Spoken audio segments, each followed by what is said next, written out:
почитуван декан на Филозофскиот факултет, професор Ратко Дуев, почитуван председател на фондацијата, професор Спировски, почитувани професори, професорки, драги колешки и колеги. Еве, точно е 10:30 часот и ми представува особено задоволство како соорганизатор да ве поздравам на неделата на рецензирање што годинава одлучивме да се одржи на Филозофскиот факултет во Скопје.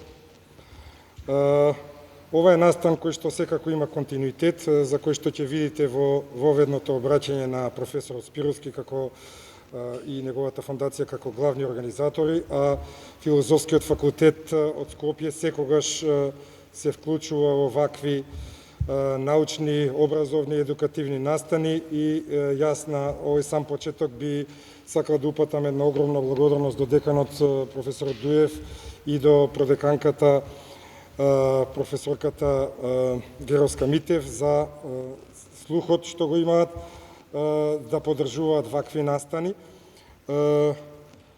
Би го цитирал исто така и академик Гане Тодоровски, колку сме, толку сме, токму сме, 30 на луѓе во оваа сала, во овој амфитеатар.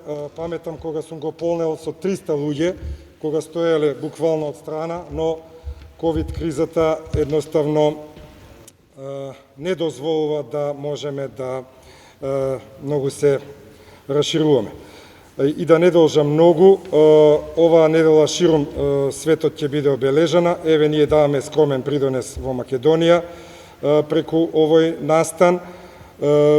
Би сакал да му дадам збор на деканот на Филозофскиот факултет, професорот Ратко Дуев, да го поздрави овој собир и да даде неколку воведни зборови за оваа трибина. Повелете, декане.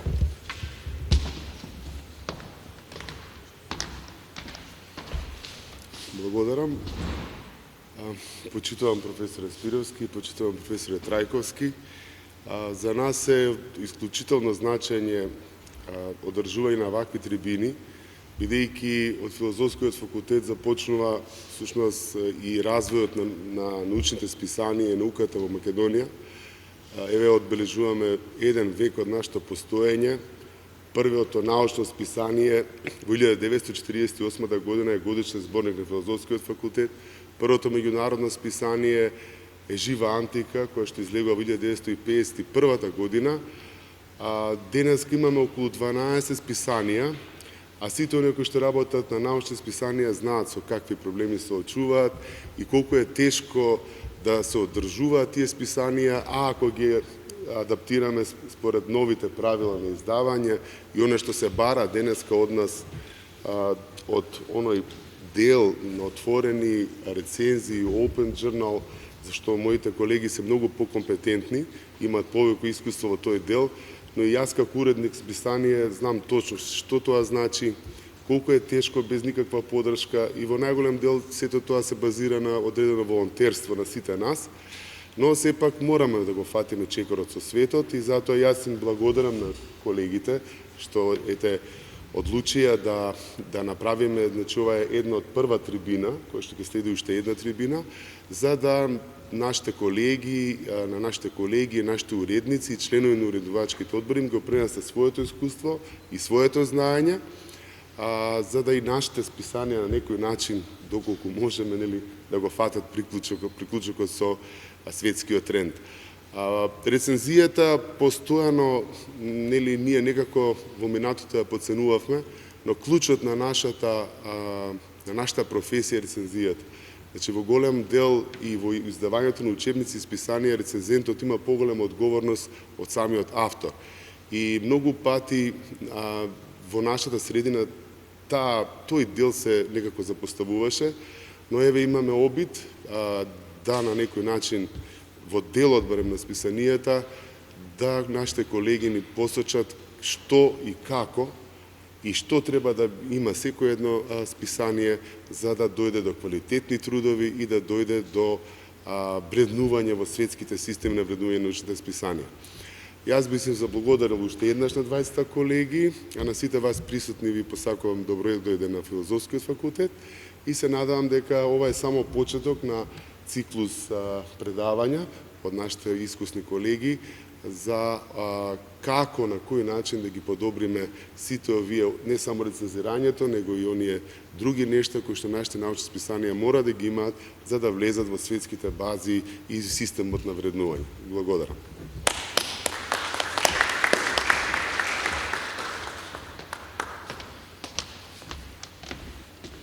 Му благодарам на деканот за пригодните зборови, кои имаше доста обврски денеска, но сепак ете најде време да не поздрави сите нас. Потоа сигурно ќе замене на важен состанок, ме информираше и во секој случај јас само би се надоврзал во однос на рецензирањето. Рецензентите, некои попаметни од мене, кажале дека се чувари на списанијата и јас длабоко се согласувам со тоа. Рецензирањето не се учи на факултетите, ниту на филозофскиот, ниту на медицинскиот, ниту на било кој друг факултет. Тоа со текот на годините и со текот на научното публицирање се буквално самостојно и самоуко се учи.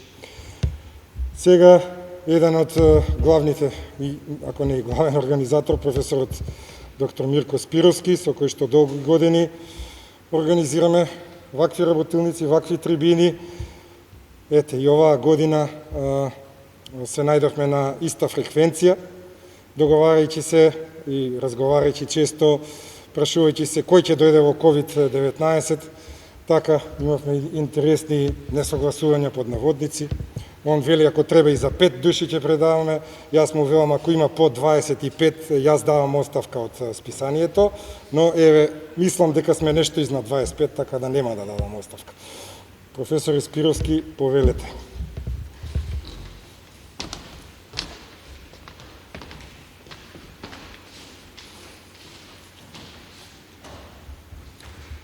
Благодарам.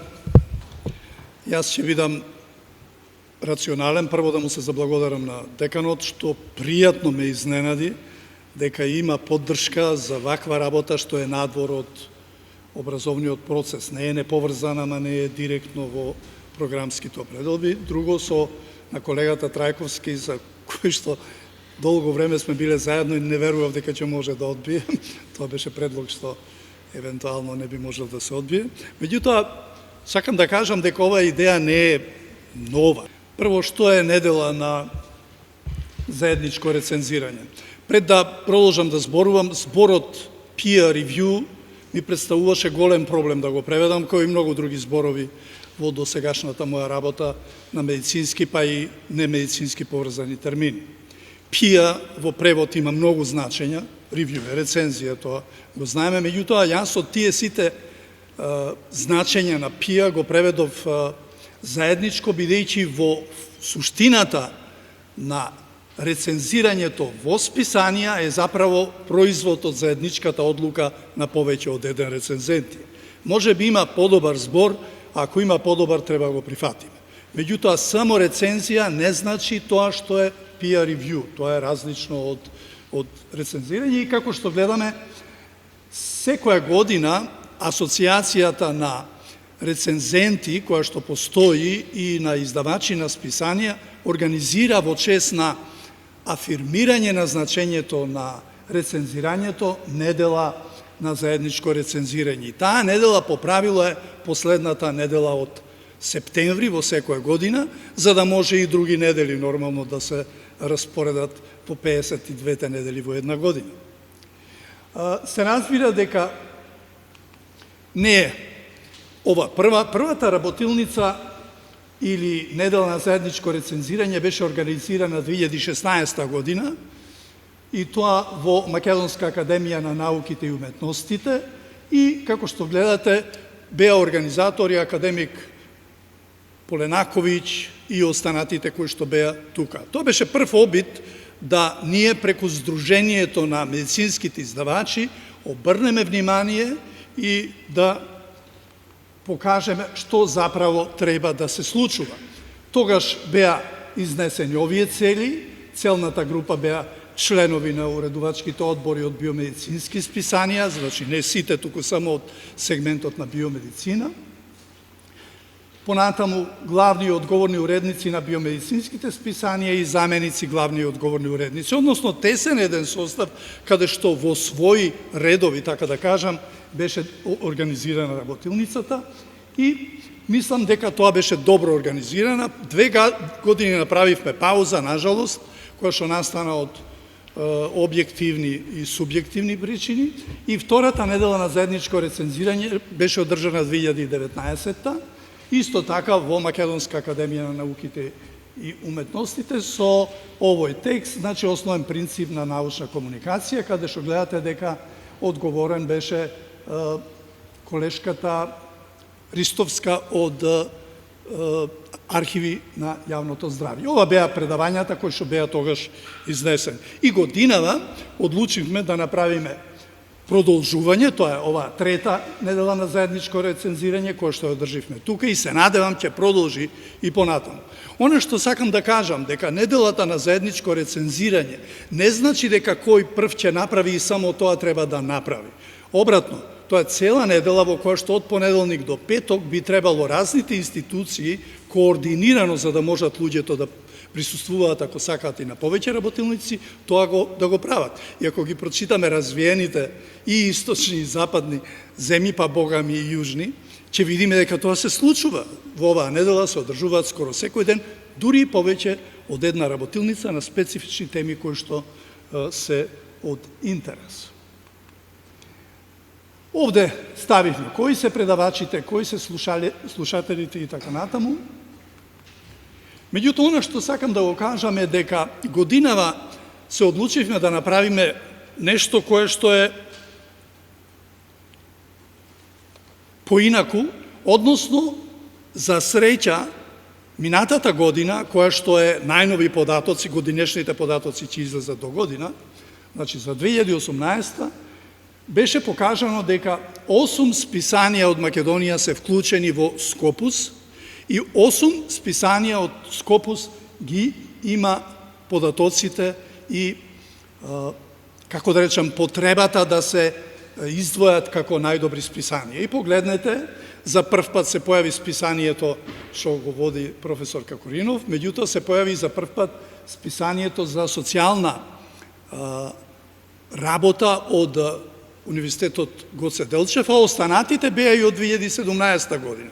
Значи имаме 2 нови списанија во Скопус во 2018 година, што представува 6 и 2,8, тоа е релативно добар успех, јас се надевам ќе има уште. Одлуката беше дека овие луѓе кои што имаат достигнато врв во, да речеме, во Скопус, Скопус е втор во врвовите на научното издавање, првиот Thomson Reuters или Web of Science, би било добро да изнесат своји искуства и затоа ги поканивме сите од нив. Тие што прифатија денес ќе ги чуете, останатите не прифатија заради презафатеност или заради некои причини. И затоа го ставивме под насловот начин на рецензирање во списанијата кои што се вклучени во Скопус, со тенденција да уште повеќе списанија овозможиме да се вклучат во Скопус. Програмата е овде, нема да ја повторувам, ќе ја повторуваме неколку пати и мислам дека ќе успееме на некој начин, ако се држиме до сатницата и до интересот во дискусиите, дека ќе постигнеме едно заокружување на она што е денес State of Art во Македонија со најдобрите списанија, односно нивните представници. И на крај сакам да се заблагодарам на деканот, на професор Трајковски, на учесниците и на моите соработници Иво и Теодора, кои што ни овозможија технички ова се да функционира. Благодарам.